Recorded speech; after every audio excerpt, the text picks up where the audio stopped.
Good morning to all of you. आज हम एक नए टॉपिक के साथ जिस पे हम चर्चा करेंगे इंटेलिजेंस, बुद्धि। शिक्षा मनोविज्ञान में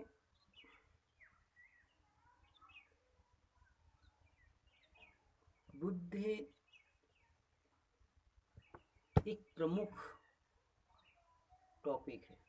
यहाँ से आपको TET, C TET, D, triple S B, इन सभी परीक्षाओं में लगभग 2-3 क्वेश्चंस इजीली मिल जाते हैं। आइए शुरू करते हैं। इंटेलिजेंस, बुद्धि। बुद्धि का जो बुद्धि शब्द है, इस शब्द का सर्वप्रथम प्रयोग 1885 में सर फ्रांसिस गाल्टन ने किया था। बुद्ध शब्द का प्रयोग 1885 में सर फ्रांसिस गाल्टन ने किया था। बुद्धि एक अमूर्त संप्रत्यय है। जो बुद्धि है वह एक अमूर्त संप्रत्यय है। बुद्धि को परिवर्तन के साथ साथ अलग अलग प्रत्ययों के रूप में स्वीकारा जाता रहा है।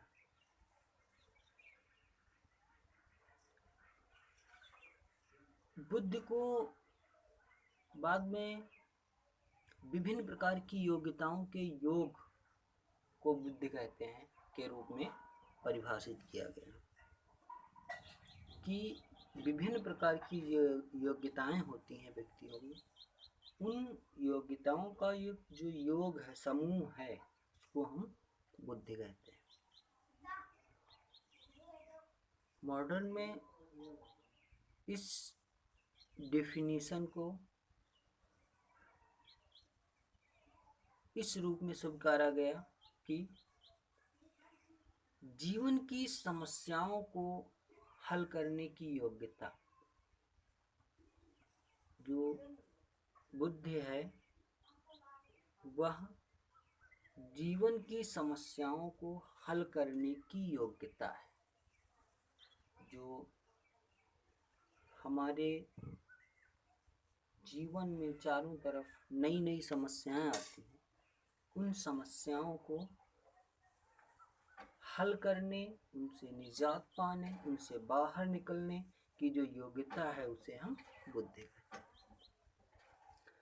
बुद्धि को कुछ जो मनोवैज्ञानिक हैं, एज ए साइकोलॉजिस्ट, उन्होंने बुद्धि को इस रूप में परिभाषित किया है कि उसे 3 अलग अलग भागों में कैटेगराइज किया। जो साइकोलॉजिस्ट हैं, उनके अलग अलग मत हैं, अलग अलग विचार उन्होंने प्रस्तुत किए। उन अलग अलग विचारों को हम 3 श्रेणियों में बांट लेते हैं। फर्स्ट, जो बुद्ध है, उसको कहा गया, कुछ मनोवैज्ञानिकों ने कहा कि जो बुद्ध है वह सीखने की योग्यता है। बुद्धि क्या है? सीखने की योग्यता है, जिसमें स्टर्न, क्रूज, काल्विन, फ्रीमैन, इन प्रमुख वैज्ञानिकों ने कहा कि बुद्धि सीखने की योग्यता है। बुद्धि सीखने की योग्यता है, इसका प्रत्यय दिया Stern, Cruze, Calvin, Freeman. Second जो था, उसमें कहा गया कि जो बुद्धि है वह समायोजन की योग्यता है।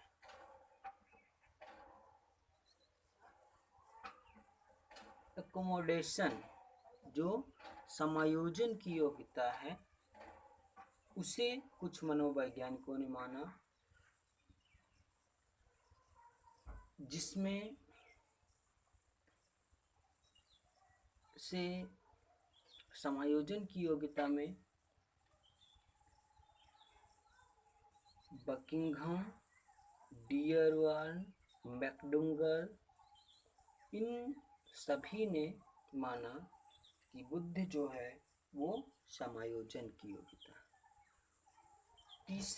तीसरा जो मत था कुछ मनोवैज्ञानिकों का वो यह कि बुद्धि अमूर्त चिंतन की योग्यता है। बुद्धि अमूर्त चिंतन की योग्यता है। इसे माना अल्फ्रेड विने, स्पीयरमैन, टर्मन और इसे फ्रीमैन ने भी माना कि जो बुद्धि है वो अमूर्त चिंतन की योग्यता है। इन विभिन्न प्रत्ययों को जो अलग अलग बताए गए, इसे हम डिफिनीशन के रूप में देख लेते हैं। जो कहा गया, फ्रीमैन ने कहा, नेक्स्ट अगर हम देखें तो इसमें फ्रीमैन ने कहा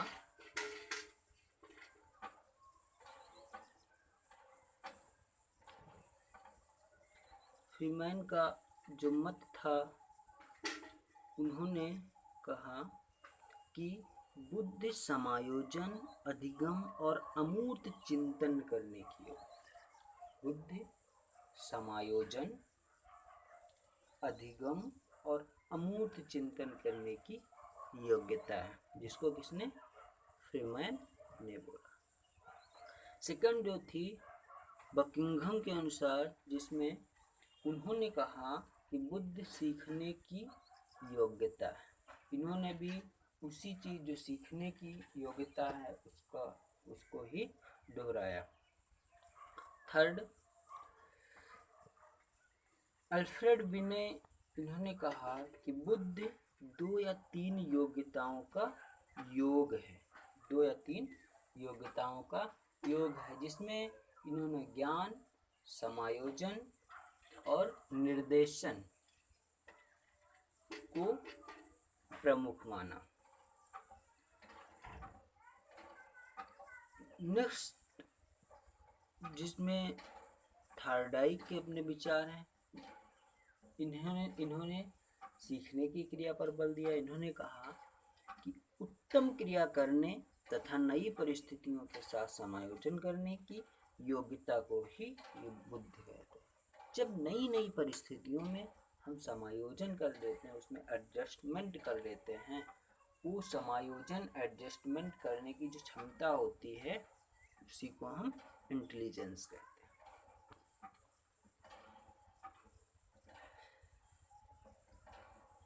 जब हम टाइप्स ऑफ इंटेलिजेंस की अगर बात करें, टाइप्स ऑफ इंटेलिजेंस, इस प्रत्यय को जो साइकोलॉजिस्ट थे उसमें थॉर्नडाइक और गैरिट का प्रमुख योगदान है। इन्होंने उनके अलग अलग प्रत्ययों के आधार पर 3 भागों में उसे डिवाइड किया कि बुद्धि 3। एक तो इन्होंने सामाजिक बुद्धि मानी, मूर्त बुद्धि और अमूर्त बुद्धि। सामाजिक बुद्धि जिसमें कोई व्यक्ति सोसाइटी की जो आशाएं हैं, इच्छाएं हैं, उनमें एडजस्टमेंट करता है, उस बुद्धि को। अमूर्त बुद्धि जिसमें हम शाब्दिक और गणितीय क्रियाओं को करते हैं, उन चीज़ों को रखा जाता है, जैसे एज अ डॉक्टर वर्क करता है। मूर्त बुद्धि में। अमूर्त बुद्धि में जैसे हम अमूर्त चिंतन की बात करते हैं, अमूर्त क्रियाओं की। जैसे आप देखते हो एक जो कलाकार होता है, वो नए नए प्रत्ययों को सोचता है, उनका विचार करता है, तो उस तरह से अमूर्त बुद्धि। तो इस तरह से हम जो टाइप्स ऑफ इंटेलिजेंस है उसको 3 कैटेगराइज में रखते हैं। अगर हम इसकी विशेषताओं की बात करें तो बुद्धि की, तो एक तो ये कि बुद्धि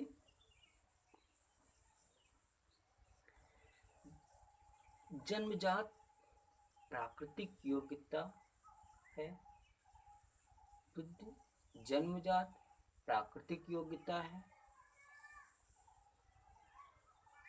नेक्स्ट, बुद्धि अमूर्त संप्रत्यय है। बुद्धि जो है वो अमूर्त संप्रत्यय है। बुद्धि समायोजन की योग्यता है। परिवर्तनशील एवं विकासशील होती है। जो बुद्धि होती है वो परिवर्तनशील और विकासशील होती है, क्योंकि बुद्धि में वातावरण का प्रमुख योगदान होता है, शिक्षा का प्रमुख योगदान होता है, लर्निंग का प्रमुख योगदान होता है। तो बुद्धि जो होती है वो परिवर्तनशील होती है, इससे बढ़ाया जा सकता है और परिस्थितियां अगर विपरीत होती हैं तो ये कम भी हो सकती है। बुद्धि पर वातावरण, प्रशिक्षण, शिक्षा, वंशानुक्रम का प्रभाव पड़ता है। अगर माता पिता इंटेलिजेंस हैं तो लगभग चांसेस होते हैं कि उनके जो बालक हैं वो भी इंटेलिजेंस होंगे। प्रशिक्षण का प्रभाव पड़ता है। अगर इन्वायरमेंट अच्छा क्रिएट किया जाता है तो वहाँ पर बुद्धि के बढ़ने के जो चांसेस होते हैं वो ज़्यादा होते हैं। जितना ज़्यादा हम तर्क करते हैं, जितना ज़्यादा रीजनिंग करते हैं, उतनी ज़्यादा इंटेलिजेंस बढ़ती रहती है। नेक्स्ट हम बात कर लेते हैं बुद्धि को प्रभावित करने वाले कारक। इसमें सबसे अधिक जो प्रभावित करता है उन कारकों में हम रखते हैं वातावरण। वातावरण प्रमुख कारक है जो प्रभावित करता है। अगर चारों ओर का इन्वायरमेंट जो है वो अच्छा नहीं है तो बुद्धि जो होगी वो डिस्क्रीज हो जाती है।